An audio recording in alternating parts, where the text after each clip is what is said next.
We are live. We are live. What it do, what it is, what's happening, what it been to be, what up, though, what's happening. It's your guy Nate Bennett with another extraordinary episode of the Extraordinary Exchange podcast, brought to you by the 12 Black men of the Extraordinary Investment Group, who are throwing a dope, extraordinary Juneteenth Black Business Expo coming up soon.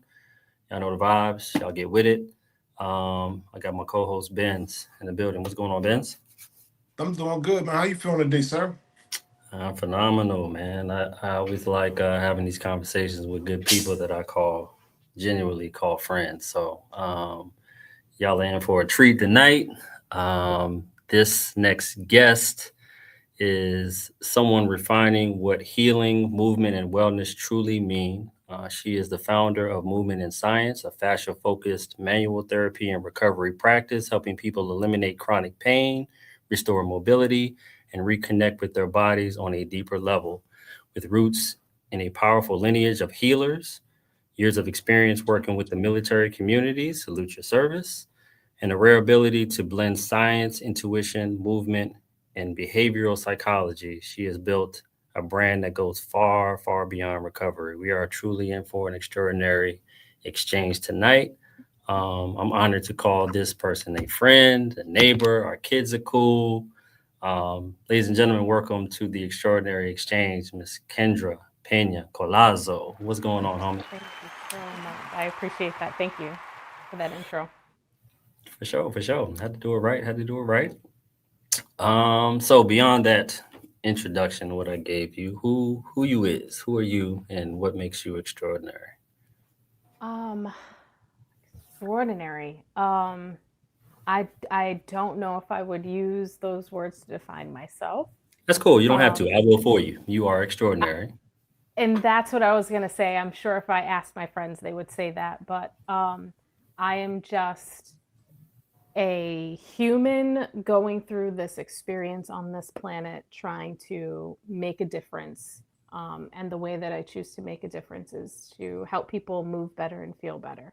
Um, and I didn't realize that this was my calling. I kind of fell into it. So now that it happened later in life, I am very, very fortunate and grateful to have found this work, um, and found it at the time that I could be humble and not be coming into it so young and being like, I have all of the answers and this is the way that we have to do it.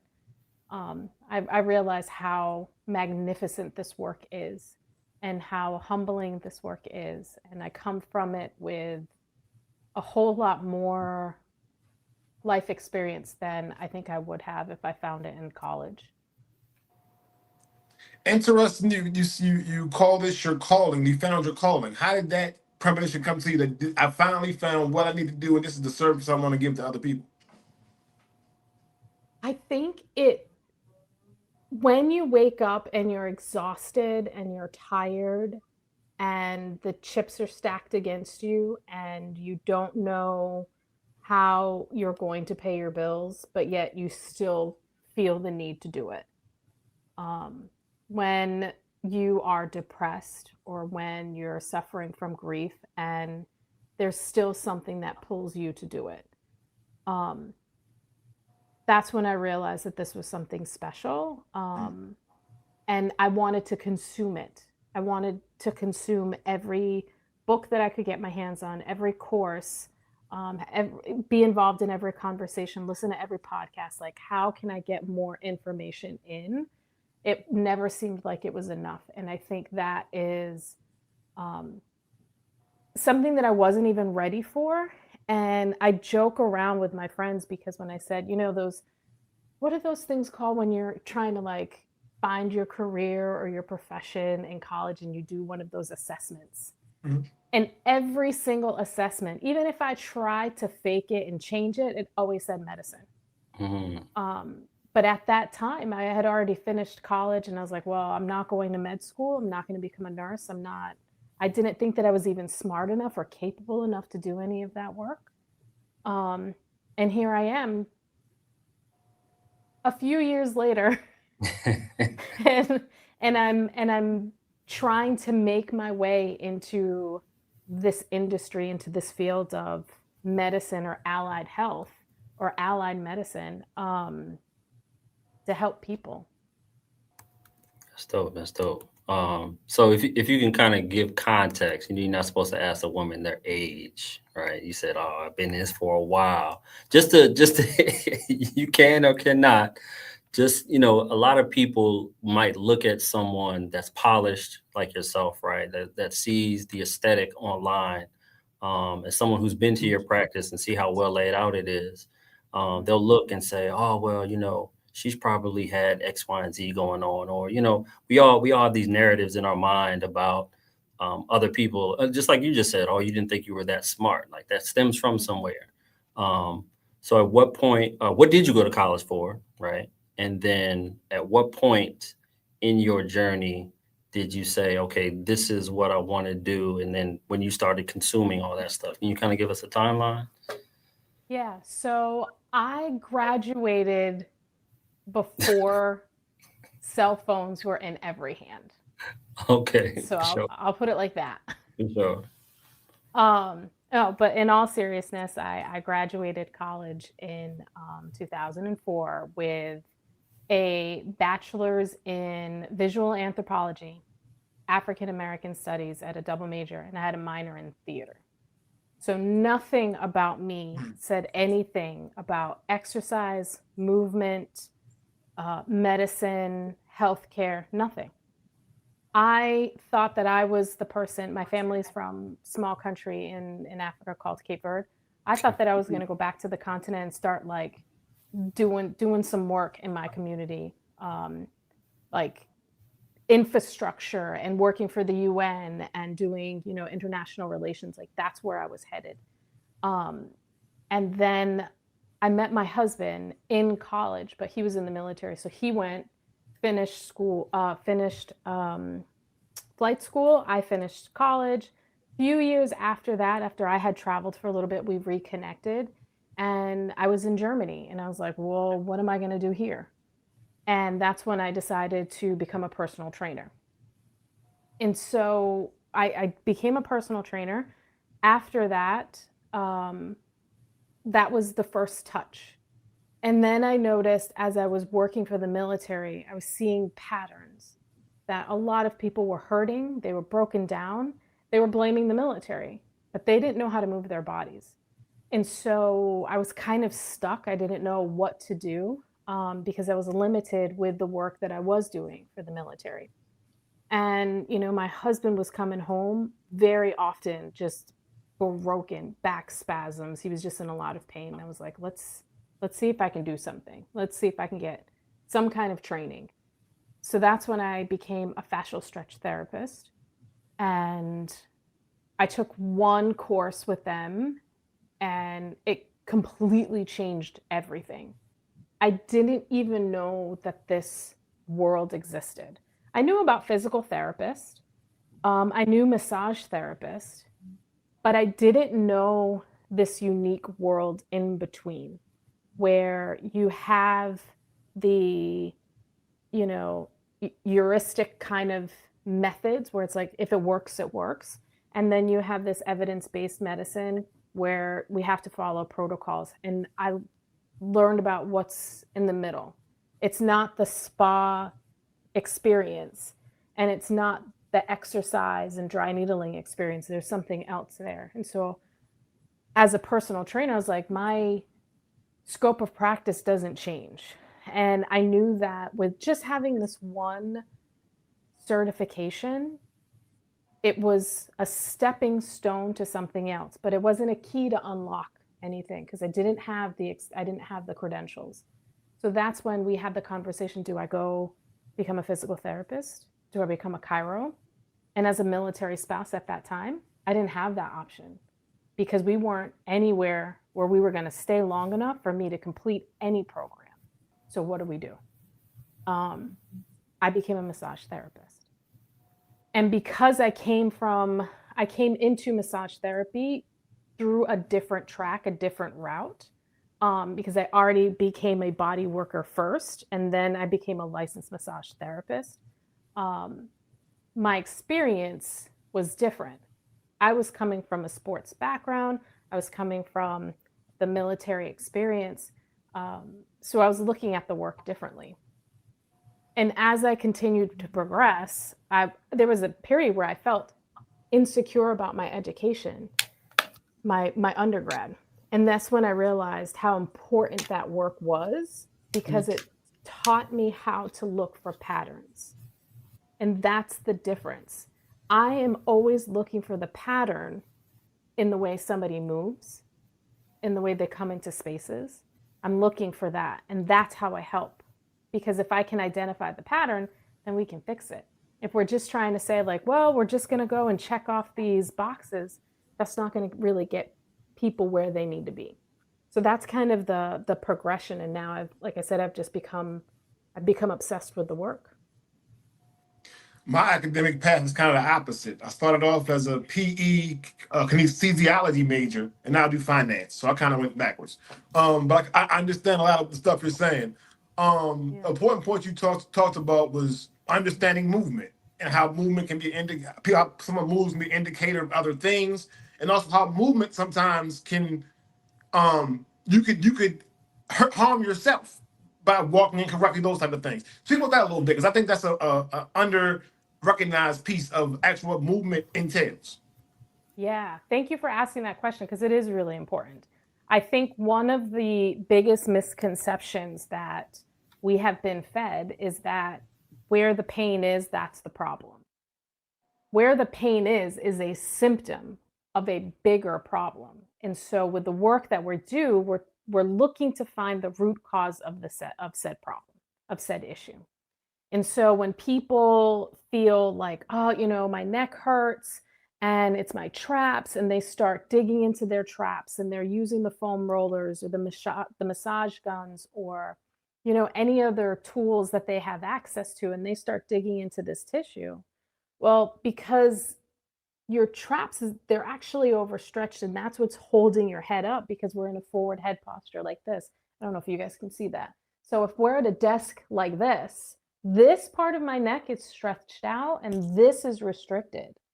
So really what we need to do is to open up through here so that our head comes back into a more neutral position. And so those are the things that we're looking for, those patterns, and those are the things that we're educating people on, is to figure out, okay, when your body goes left of center, what does that mean for the system, and what can you do to be empowered to fix it, but not chase the pain, which is just that symptom. It's super important. And again, with our cultures, we're sitting down a lot, we're incredibly stressed. And so these postures are getting like coded, and we're laying more fascia down and more restricted, and it just keeps getting worse and worse and worse. So that's a huge part of what it is that we're doing. I tell people we're not striving for perfect posture. What we're doing is to make sure that you understand how your body moves, so that if you feel pain, or when you are working out and you're doing your exercise practices, you know how to readjust so you're not reinforcing the pattern. And that's huge. Huge. And I feel like a lot of times we are taught, especially men, tough it out, you're going to be okay, little nicks and pains here and there, keep on going, keep on pushing. And over time, those things build up. And we don't realize it's been 2 or 3 years, my knee been acting funny. And we go in and compounding an existing issue instead of addressing it. Yeah, 100%. I mean, we see that all of the time. So men out there, when your lovely partner says something, please listen. Please, because there's so many times in our practice, the spouse makes the appointment for her husband, because she's like, he's been in pain for 15 years, and now it's starting to impact my life. So I'm going to make sure that he comes in. And then if you don't listen to when it starts, it's just going to get worse. And and I understand the psychology of it, where it's like, I don't want to feel weak. I don't want to feel like less than a man. I can do this because I used to do it when I was a kid. There's stuff that you can do now that you couldn't do when you were a kid, but we're not honoring that, right? We're just thinking, I don't run as fast, and I need to keep going, and I need to train really hard so I can run like I ran in high school. Yeah, but you can probably lift 4 times as much now than you could when you were in high school. So there's a difference. So if you come in when you first start to feel the pain, that's when we can really make the difference. It's 15 years down the line. It just, sometimes we can do it. It just takes a lot of effort. Yeah, to kind of your point, what you were talking about just now, you starting in the military community, right? Working with that community of people, we, suck it up, just kind of fight through it. And they kind of indoctrinate you into that mindset in basic training, right? They kind of frown upon you malingering or going to sick call if something's going on. Like you literally, I remember having a real bad ankle sprain the night before PT and like trying to tough it out. And I'm hobbling in PT, and my sergeant was like, "Man, go to sick call, bro. Like, I appreciate you trying, but like, there's no reason you should be out here." And again, that extends beyond the military community and society. People do that all the time. Um, what did that experience with the military kind of teach you about toughness and suppression and survival? People being in those modes and how that doesn't lend itself to be beneficial to your wellness. This is this is a question. This is a question. Um, Being in that environment, I remember not only the service members going 100% all the time, but you have spouses going 100% all the time. So even our fitness classes were hardcore. They were not easy fitness classes because that was the environment that we were in. So even on both sides of the house, seeing people that were so disconnected from their bodies. I see it clearly now. I didn't then. I was a part of that infrastructure. Um, and you have to be disconnected because that's survival. Active duty service members are disconnected, the spouses are disconnected, all, not all, but most of the people that are the civilians working on post, because you see things that you normally don't see and you shouldn't really see. Um, Everybody has to deal with it in a certain way. So it's shut down. So by the time I notice maybe something is going on in my body, it could potentially be more significant. I'm not going to say too late, but more significant. Um, but I was a part of that. I was a part of pain is weakness leaving the body, right? I'm sure you have, yeah. Um, and I would say that often, and I believed it. And my work now is the complete opposite. And I don't think, when you see something wrong, sometimes people overcorrect. I don't think I've overcorrected. I think I've come into the middle, where we can say, we see you, we understand that you still have to be disconnected to be able to survive in this type of environment.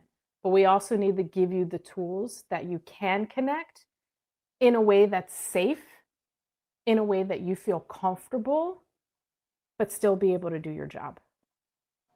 And that is something that is very, very hard to do. But I was full in it, watching service members, like especially if you're downrange. Oh my gosh! So I was in Korea for 3 years, I think, and so we were permanent. But a lot of people would come in for a 1 year tour, so they didn't come with their families. They would wake up, and this was during CrossFit. They would go to CrossFit, go to PT, 6 o'clock, come back for CrossFit. So they're working out 2 exceptionally intense workouts with PT, so 3 hours a day, not resting, high levels of stress because you don't have your community. And it was amazing when people would hurt themselves and they didn't know why. Because they're like, I'm doing what I'm supposed to do. I am grinding like I'm supposed to grind. How did I get hurt? That doesn't make sense. I'm doing what I'm supposed to do. And just real quick for those folks who aren't military, when she said downrange, that means you're deployed. You're overseas somewhere. You're in a location that's not here stateside. So that's all that meant. Thank you for that. I remember who we talking to. I knew what you meant. You were speaking of the mental piece of being in stressful situations, stressful things going on. In some situations, that mental side of you makes you push aside your physical ailment, and sometimes in a stressful situation, sometimes it makes it worse. Speak about how the connection between the mental health and your physical health go together. Yeah, 100%. So when you're just looking at your basic nervous system, right? You have this nervous system that is called your sympathetic nervous system. It's your fight, flight, freeze. Your parasympathetic nervous system, this is your rest and digest nervous system. What happens is when you have somebody that's in high levels of stress, you cannot go from here to here. It's like a pendulum. You want to be able to swing back and forth, right? You need this. You don't want to stay here though, but you don't want to stay here either. Staying in either is equally as detrimental. You got to go back and forth. But what happens is when you are deployed, when you are downrange, when you are doing exercises, you have to be on alert, you have to be on guard, and it's for significantly longer than your body is designed to do. So sometimes you can get stuck here. And then if you get stuck here, your body will physically constrict in certain places. So you'll see a lot of active duty service members or even retired or vets with clenched glute muscles, and it pushes their pelvis forward, and they'll have lower back issues. They'll have a collapsed kind of upper body here and rolled shoulders, right? This is to protect my organs.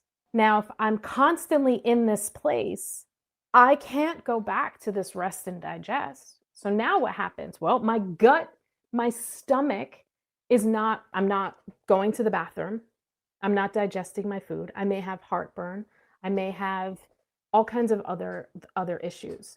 And so that's what we see a lot. And that's why I say it's important when you're working with somebody is to understand where they're coming from, because you can't just, and this is like mental health, body work, whatever it is, any type of work that you do, just turn off or try to flick a switch, because I need to be here because this is protection, right?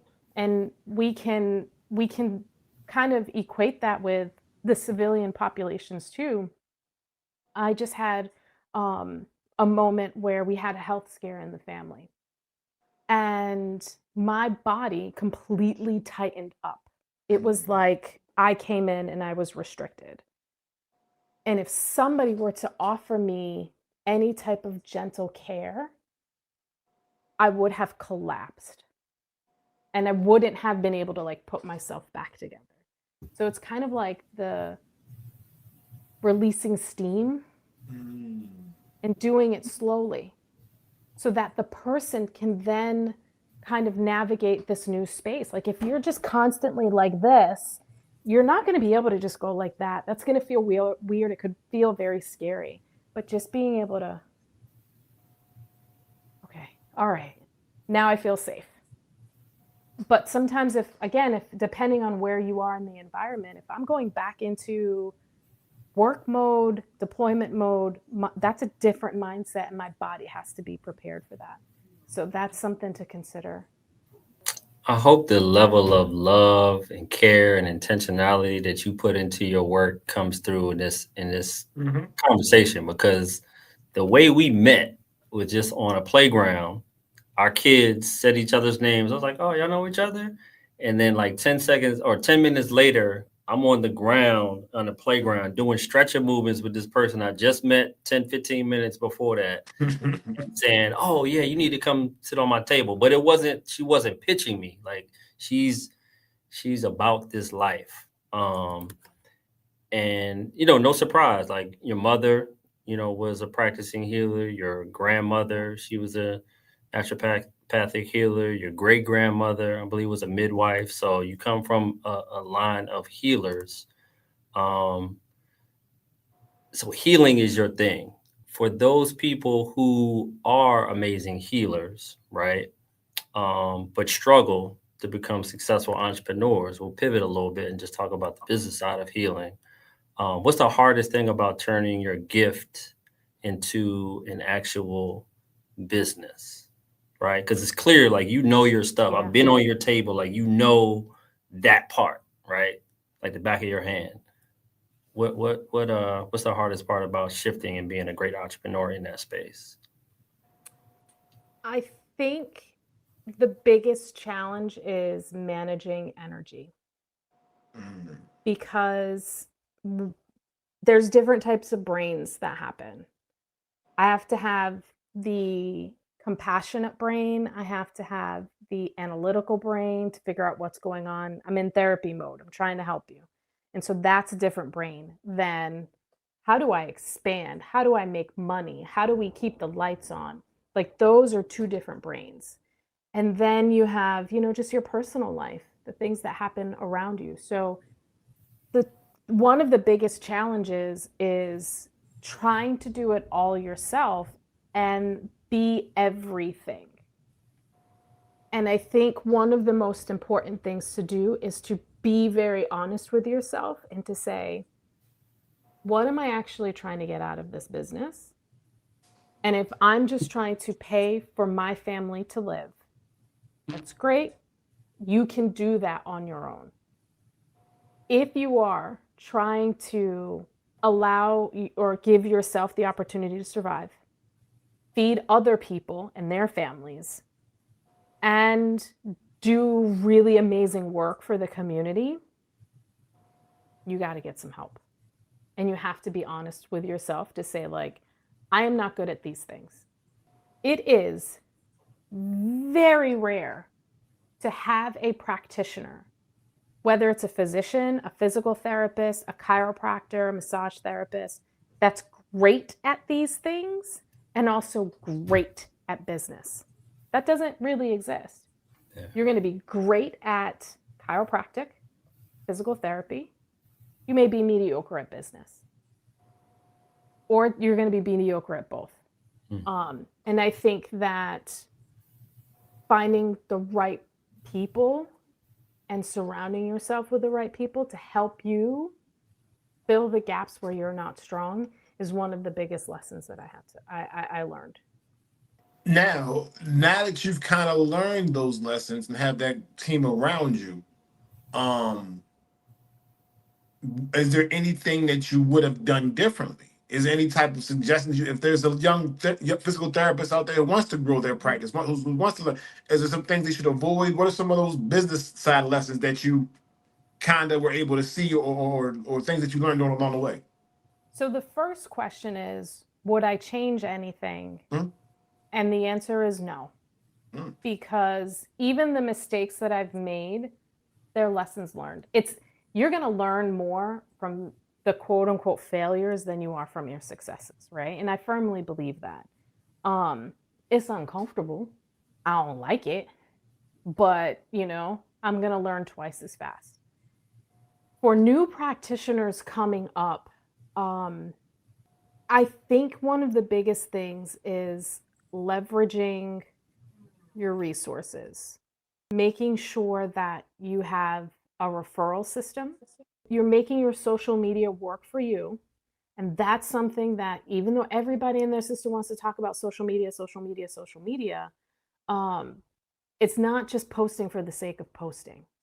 There has to be intentionality behind it. There has to be a method to the madness. And finding reputable, because listen, real talk, when you have a business, everybody is like, I can help you with X, Y, and Z. And it's just going to cost you $17,000 and your firstborn. And you're like, you've been doing this business for 38 minutes. How are you going to charge me $17,000 and my firstborn? But people think you have a business, so you have it. So finding reputable companies even if you have a service, leveraging that service with other people to be able to get to where you need to go. Being creative in that regard, and that sweat equity, that's something that I find is I don't like when people say people don't want to work anymore. People don't want to use the old school methods anymore. Get on the phone. Walk in to a space. One of the biggest relationships that I was able to cultivate was through Athleta. If those that are listening, Athleta is a major brand with Gap. I walked into the store. I had probably $200 worth of clothes. I bought the clothes. I wore the clothes. I loved the clothes. I still do. And so I said, hey, manager, do you guys do stuff with the community? Yes, we do. Awesome. Can I be a part of that? Let me see your website. Website's good. And let's set something up. And we did, I think, 3 activations with Athleta. Those were my customers. Those are my clients. So it was beautiful what we were able to do. But it's because I went into the store. So as a practitioner, if you're finding somebody who is going to help you with making and building those connections, best believe they better be getting their booty into the business. They need to be out into the community. It doesn't happen over email. I don't answer emails from people I don't know. So that's something that's huge, is you have to meet people. And as of right now, we are so starved for human connection that more than likely it'll happen. The pandemic was such a beautiful reset for everybody because we were so confined to our own spaces. And even now, a few years outside of the quote unquote official pandemic, you see more and more social groups, more and more women led groups, more and more small pockets of people getting together, having meaningful connection, building community because, like you said, we started that. As someone who is a marketer, and I'm laughing because I've seen some of the proposals you sent me from folks charging an arm and a leg. So like, this is real talk. Nate, what do you think about Like, this? No, don't do that. I don't know about that right there. Google reviews. Google reviews help bring validity to a lot of people who are, everybody's an expert, right? So I definitely suggest that if you're looking to outsource some of the marketing, social media, business manager, stuff of that nature, look at Google reviews, folks. How do you market? Right? You talked about lessons. I love the testimony you gave right before we started recording. Our Juneteenth Expo was coming up, and you talked about how you got this influx of people, and all these people were coming, and you booked all these appointments, right? But then people weren't showing up to those appointments. Talk real quick about that lesson, and how that benefits you now and what you did to pivot. Yeah, so we do a lot of events, a lot of activations. I do networking events. I try to collaborate with as many businesses as I can. So all of this work are lessons in something. Remember, we talked about like, oh, would you change? What would you change? And I said I wouldn't change anything because I learned from them. So the Juneteenth event, I think we were maybe 1 year or 2 years in the DMV. So my business has been around for since 2018. But here in the DMV, we opened in 21. And so I went to the event and we were booking appointments left and right. I was like, this is fantastic. We're about to make money. I don't have to worry this month. And, everything is great. I would show up day after day and the person wouldn't come. So I had to figure out a way to avoid this. And so I implemented a deposit. So if you wanted to make an appointment with me, you had to put 50% down. That's it. That's the only way I'm making an appointment. Now we do a credit card, but at that time it was I implemented 50%, and I raised my prices. So those two things eliminated my problem. And we have amazing clients that will come in. We tell them what it is that we do. We listen. Here's a credit card. No questions asked, because they know, based on having the conversation, like what we're really about.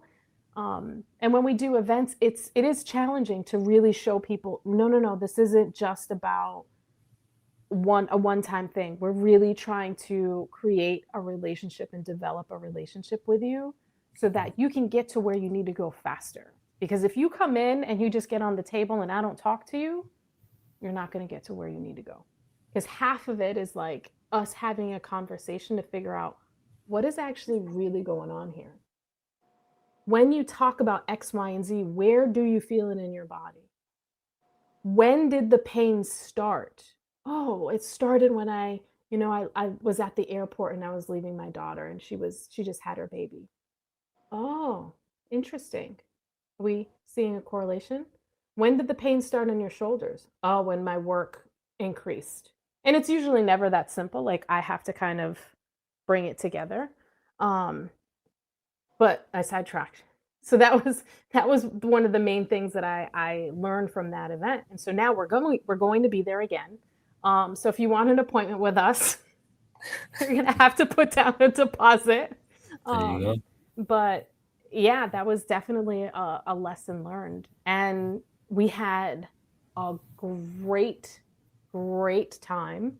We were smoked after, because we were connecting with so many people in the community. We do digital marketing, but I'm going to kind of slow that down more as I do more community things and really investing in the community. So we're going to reallocate some of those marketing dollars. So if someone out there wanted to see you, are you in the community anytime soon? You got any events coming up sometime soon? There's this event on Juneteenth. I think Okay. it's June 20th that we will be at. We also have a perimenopause blueprint class summit that we're doing on June 11th from 6 to 8. And that's a great way for people who may not understand what perimenopause is to come out and ask questions. And it's for both men and women, because this impacts all of us. And so if people have questions about, like, hey, what's my wife experiencing? Like, what's my girlfriend experiencing? We can answer some of those questions. Why are you, Nate?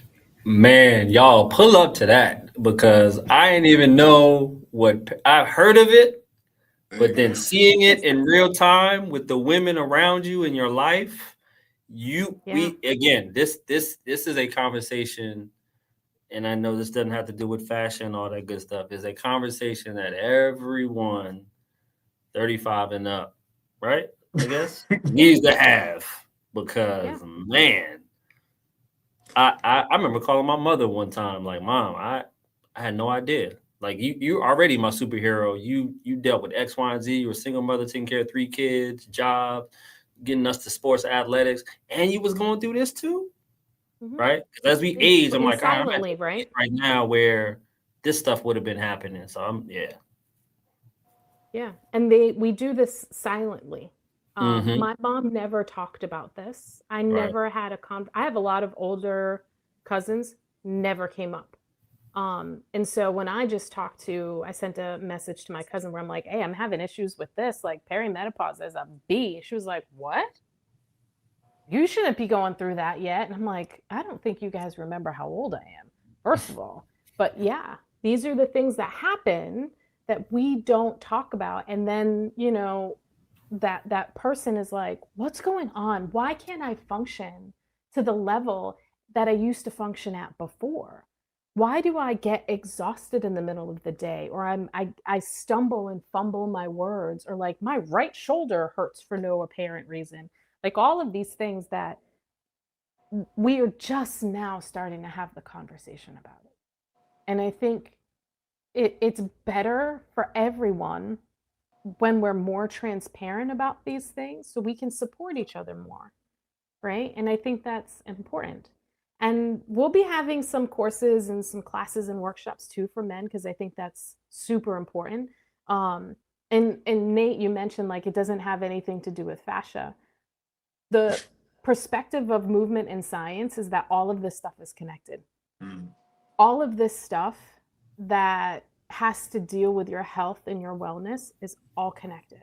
And so with our classes and our workshops, the biggest piece is the community of the connection. It doesn't matter what we're doing. The foundation of it is community and connection. And once we get that, that's a beautiful thing. That's healing right there. It's funny. I got a story that kind of connects all that.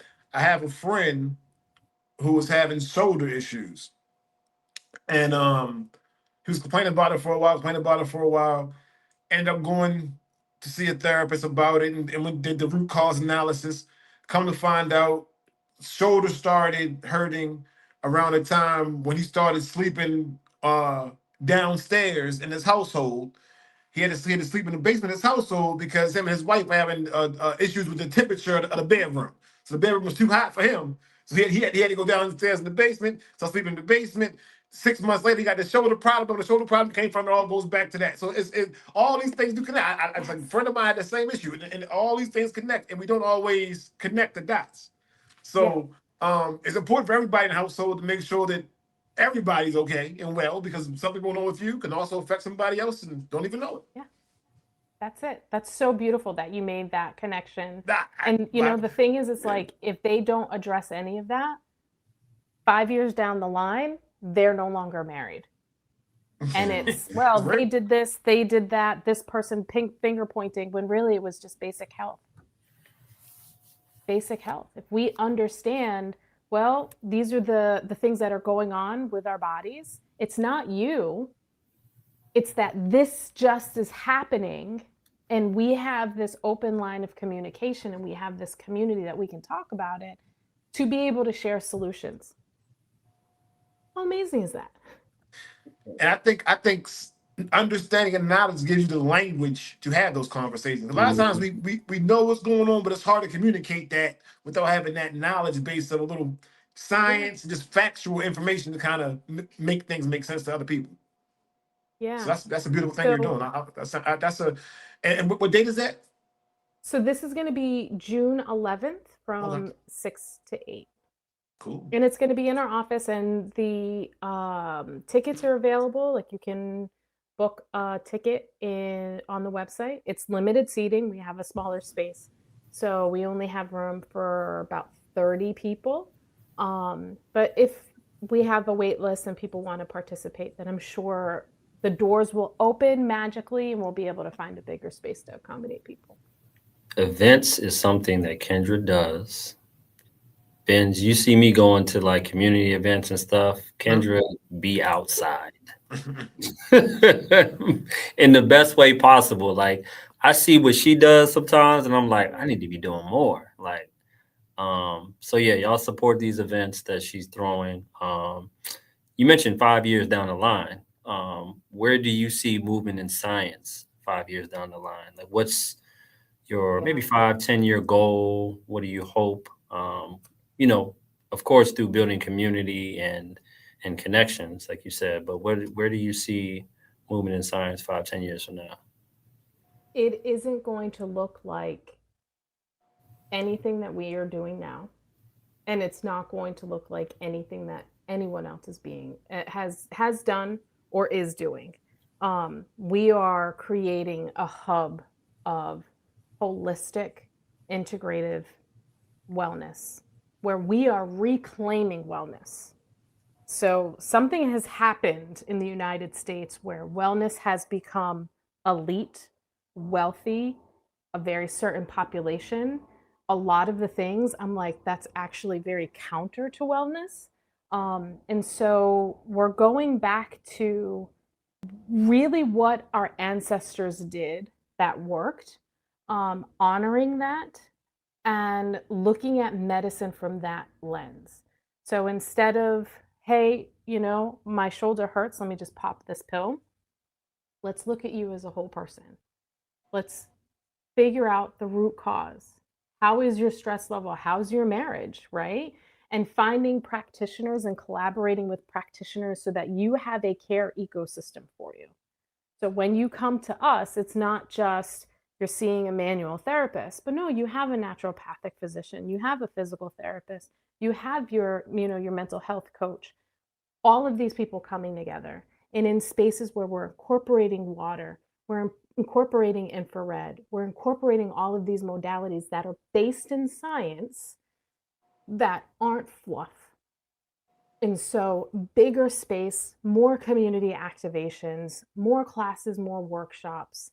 Um, that's where we're going. And one of the biggest things is obviously teaching other people what we know. So there'll be an institute involved that is focused on not only teaching people in our local communities, but traveling overseas. I think it's absolutely insane that in my country specifically, that very humbly I say this now, would like downplay the knowledge that my mother had in terms of health and wellness. And now my grandmother has since passed, and I would do anything to be able to talk to her to say I'm sorry. Let me ask you one question. What would the best potential person to contact you and try to reach out to you? What would be the person you're looking for to do that? So the best client is somebody who is willing to think outside of the box when it comes to their healing. We do Yeah. energy work, and so that's part of our process. Not everybody has to do that. You can opt out, but that really expedites kind of the process of healing. We work with athletes, we work with general population as well as seniors. But most of the people we see are, active professionals that are, 45 to 55 that work really, really hard and their bodies are not able to keep up with them as well as they would like. So we have packages for them as well. And we also do corporate wellness too. So if there is a company where you want to make sure that people are taken care of, we can come out to do a class or workshop or invite them to our space. We could talk about bringing a practitioner out, but we really want to encourage people to get out and into a new space. Um, and nonprofits, if you want us to work with you, we're really open to Mhm. connecting with the community. So anybody can reach out to us and we can see if it's a good fit. That community and that connection. Community and connection. I'll just give a personal testimony. Again, I only knew you for 15 minutes, booked a session. Benz, if you remember, this was right after we had met up at this school. Actually, I don't think you were there. We met up at Mike's school and we all were hooping. Hadn't hooped with the fellas I in a wasn't there, long, but I remember that day. and I left there with plantar fasciitis.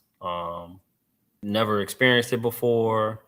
Had this excruciating pain in my heel that I thought someone was stabbing me in. And then I met you like a month later. So I was in the process of dealing with probably the worst injury that I've ever dealt with in my life. And there was something nagging that wouldn't go away. And I thought I knew what I was getting into, right? I had been to massage therapy before, I had been to physical therapy before, Yeah. but it was, like you said, your ideal client is someone who's willing to think outside the box, because what I left there with after that first day was something way more meaningful. We had a discussion, had a conversation. You talked about my posture. We did the thing where you showed me one foot was imbalanced and the other. It was a truly holistic, well-rounded situation. And then the pain that was in my back was a result of some other stuff. So it was truly like a therapy session. I'm not saying that to because you're a friend, but like that's my honest, true testimony. So if I could ask you at the end of this whole wellness journey, and this thing looks so different than what anyone has ever seen, what do you hope people say that your work changed about the way that they experience their body and their lives overall? It's a really good question. And I think one of the things that I want people to always walk away with is that there's hope. I think we are resigned to think that I'm getting older and therefore this is bound to happen. And there's so many things that we could do um, to help people feel better and move better that we just need to know and have access to the information. And that's why it's so important for us to get our message across, is because we want people to have hope. We want people to say, I know how to find an alternative healing method, but with education. So we're not saying like, I don't, and I hate to give examples because, just because I don't understand it doesn't mean that it's not valid. But like, if there's put your hand on a light bulb therapy and that's supposed to remove toxins from your body, like, does it though? Is that really science? So what we're trying to do is also educate people in that what's real, what's not real. What do we say, hey, if it works, it works. And so I think a lot of people just kind of think that because I'm getting to this age, because I have this problem, the only option that I have is taking pills for the rest of my life or surgery. And we have worked with people that were scheduled for surgeries and didn't have to take or didn't have to do the surgery.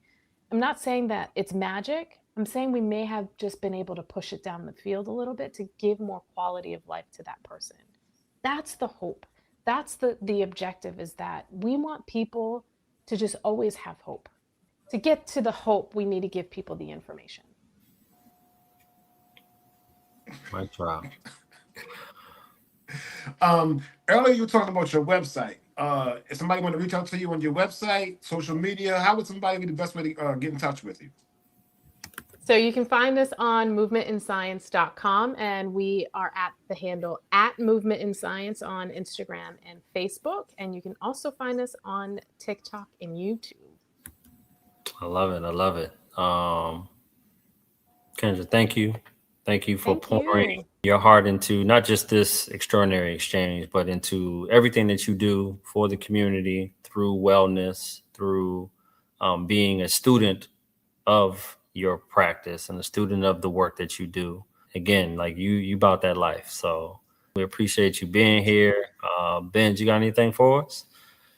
Man, I just want to say I'm appreciative. I haven't had the experience of getting on the table, as you say, Bennett, but I can feel the love, the knowledge, and the joy of helping people out. It comes through the conversation. So I do appreciate your time.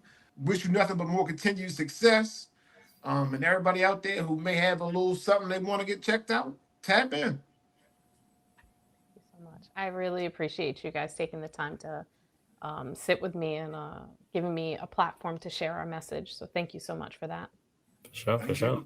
And she'll be at Juneteenth. Everyone, pull up to Juneteenth. Y'all know the vibe. I already know. Again, so you can get all those clients, and you can qualify those clients, get those deposits, and start to heal the masses. So, again, thank you. You're a part of the family now officially.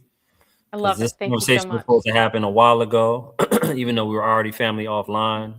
If there's anything that you see from one of the previous guests, or you want us to make a connection, or if there's someone in our purview, in our community that can benefit from your community or vice versa, you already know that's what we're here to do. So again, thank you to everyone listening. Thank you to folks who sat through this conversation and all the many multitude of conversations we've had here on the Extraordinary Exchange in the past. Hopefully we are, impacting positively, one conversation, one exchange at a time. So me and Benz, we're 2 of 12 Black men who are trying to impact the community through education and smart financial strategies. Y'all have been educated today, and all y'all continue to be blessed, be easy, be extraordinary. Peace.